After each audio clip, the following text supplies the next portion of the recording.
That's right, Darren. We just heard President Trump speaking aboard Air Force One there. A few points that are worth mentioning there. He's talking about working with Israel to secure the Strait of Hormuz, talking about apparently the United States is openly in communication with Iran, though President Trump made it clear that he doesn't think they're ready for a deal, and he doesn't seem to be sure that he is ready for a deal. That's what President Trump said to reporters aboard Air Force Ones. He also made a mention of 7 countries that he could be partnering with to provide security and secure the flow of energy through the Strait of Hormuz. We should note here that we cannot point to any country, at least not one that I'm aware of, as of Sunday evening that has publicly committed to such a plan. But, Darren, I will read a quote from President Trump to the Financial Times from Sunday, where he makes is the easiest way to understand his argument in what this strategy is of this international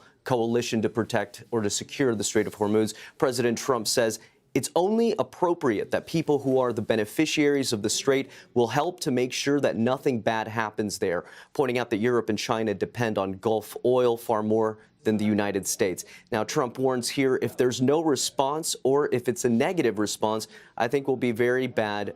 It will be very bad for the future of NATO. President Trump says allies should provide whatever it takes, including minesweepers, troops, and special forces to target threats along Iran's coast. You could argue here, Darren, that this is a mix of military strategy and diplomacy from the President of the United States as the White House seeks here to share the burden of securing the Strait of Hormuz, where some 20% of the world's energy supply transits through. It's a very narrow waterway to prevent a spillover into a larger global economic impact. Yeah, and meanwhile, Iran's foreign minister has been speaking to U.S. media, saying they're willing to fight for as long as it takes, Manny.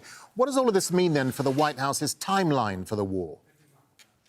The signaling by Iran's foreign minister certainly does undermine President Trump's sort of attempts to control the narrative here, or to control the framing of the timeline of this war. Now, on Sunday, there was a lot of chatter in the early morning Sunday news talk shows here in Washington into what I would say is quickly devolving into a war of competing narratives. We're hearing from senior White House officials who repeat some of those same lines that President Trump is saying, including that the United States is way ahead of schedule in terms of its military campaign in Iran. We heard from Kevin Hassett, the White House economic advisor, who even went as far as saying that the war could be over in 4 to 6 weeks.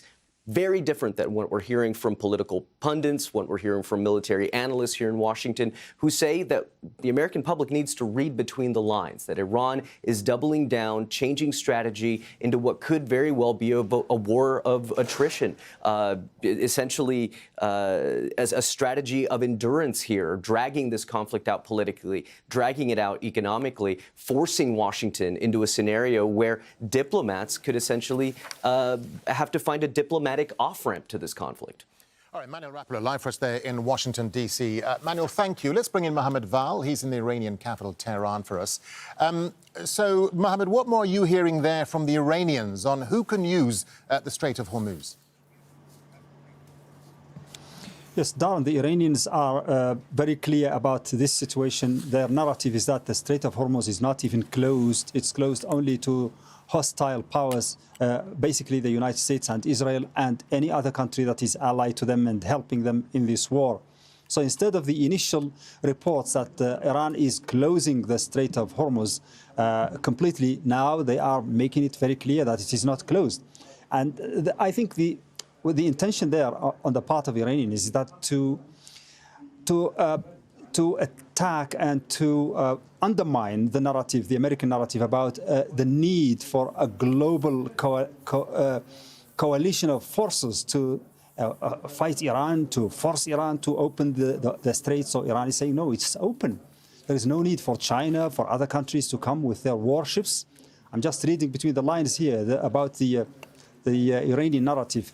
So they are saying basically that the American propaganda about the strait being closed to the international transit of of global supplies of oil and gas is not true. It's open. But Iran controls this strait. They call it smart control. They control it, yes. And they are allowing only the ships and tankers of friendly countries or neutral countries, not American or Israeli tankers and ships.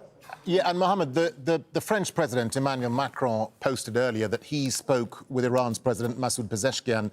Do we know what came out of that call, Mohammed?